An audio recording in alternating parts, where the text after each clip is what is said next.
আসসালামু আলাইকুম, সকলকে আজকের ক্লাসে স্বাগত। তো শিক্ষার্থী বন্ধুরা, আজকে আমরা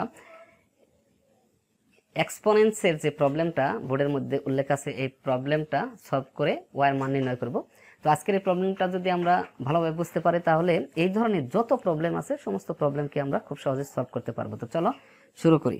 তো বন্ধুরা, আজকের এই প্রবলেমটি সলভ করার জন্য অবশ্যই এক্সপোনেন্টসের কিছু নিয়ম আছে, রুলস আছে। সেই রুলসের কোনো একটা রুলসকে অনুসরণ করতে হবে। আমরা একটু পরেই বিষয়টাকে দেখাবো।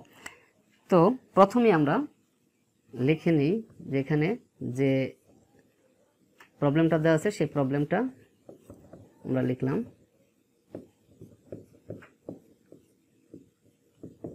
ওকে, তো এই প্রবলেমটা সলভ করতে গেলে আমাদেরকে জানতে হবে যে কোনো সংখ্যা অর্থাৎ বেজ যদি 1 হয় তো সেই বেজের পাওয়ারগুলোও একই হবে, সমান হবে। যে পাওয়ারই থাক পাওয়ারগুলো সমান হবে। অর্থাৎ এটা এরকম যে a to the power x equal to a to the power y। এটা যদি হয় তাহলে আমরা লিখতে পারবো x ইকুয়াল টু y। কেন? এখানে এই a এবং a এই দুইটা একই জিনিস, বেজ 1। তো বেজ 1 হলে এবং তারা সমান, সেই জন্য পাওয়ারও অবশ্যই সমান হবে। তো এই সূত্রটা আমরা এখানে অ্যাপ্লাই করব। তো এই বেজটাকে এক করার চেষ্টা করবো এখান থেকে। এখন তো 81 16 আর 9/4। তো এখানে আমরা যদি এটাকে বর্গমূল করে দেই অর্থাৎ 81কে, তো সেই ক্ষেত্রে পাওয়ারটা আমরা ভাঙাইয়া উপরে নিতে পারবো।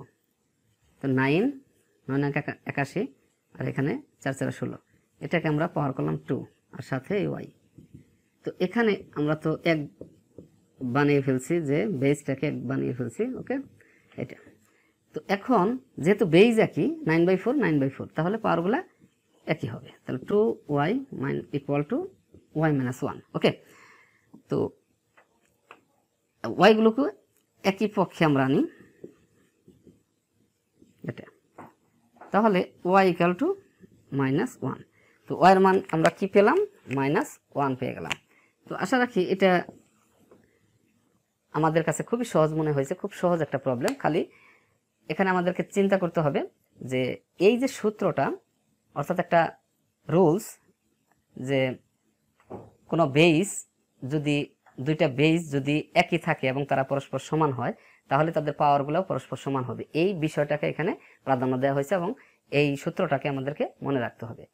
তো আশা রাখি এই ভিডিওটি তোমাদের ভালো লেগেছে। তো যদি ভালো লাগে তাহলে অবশ্যই লাইক দিবে এবং চ্যানেলটিতে যারা এখনো সাবস্ক্রাইব করে না তারা সাবস্ক্রাইব করে পাশে থাকবে। ধন্যবাদ সকলকে। আসসালামু আলাইকুম।